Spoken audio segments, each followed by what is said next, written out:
સુરતનું પલસાણા જ્યાં કણાવ ગામના લોકોએ નેશનલ હાઈવે ઉપર પાવરગ્રીડ કંપનીને લઈને વિરોધ કર્યો। હાલમાં નવસારીના બોરસીથી કચ્છના ખાવડા સુધી પાવરગ્રીડ કંપનીની લાઈન નાખવાની કામગીરી ચાલી રહી છે। પાવરગ્રીડની લાઈન સુરત જિલ્લામાંથી પણ પસાર થાય છે। જો કે ખેડૂતો યોગ્ય વળતર ન મળતું હોવાથી પોતાની જમીન આપવા નથી માંગતા, જેને લઈને છેલ્લા કેટલાક સમયથી તેઓ વિરોધ કરી રહ્યા છે। આ દરમિયાન આજે નેશનલ હાઈવે ઉપર ચક્કાજામ કર્યો। લોકો રસ્તા ઉપર ઉતરી આવ્યા અને રોડની બંને તરફ ટ્રાફિક જામ સર્જાયો। તેમણે પોતાની માંગને વધુ ઉગ્ર બનાવી। સ્થિતિ એ હદે વણસી કે પોલીસને બોલાવવી પડી અને પોલીસે ત્યારબાદ ગામના લોકોને સમજાવવાનો પ્રયત્ન કર્યો।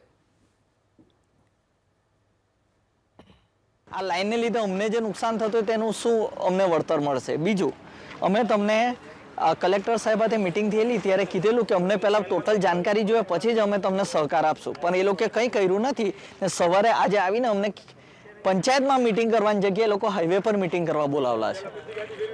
અમે એ લોકોને સહકાર નહીં આપ્યો એટલે એ લોકોએ અમને પોલીસની ધમકી આપી। ત્યારે એટલે પોલીસ આવી ગઈ કે શું પ્રોબ્લેમ છે ને એનું નિરાકરણ કેવી રીતે લાવે।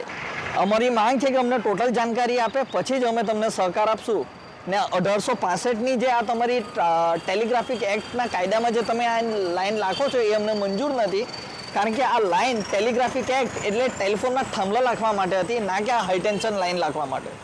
તમે કાયદાનો દુરુપયોગ કરો છો।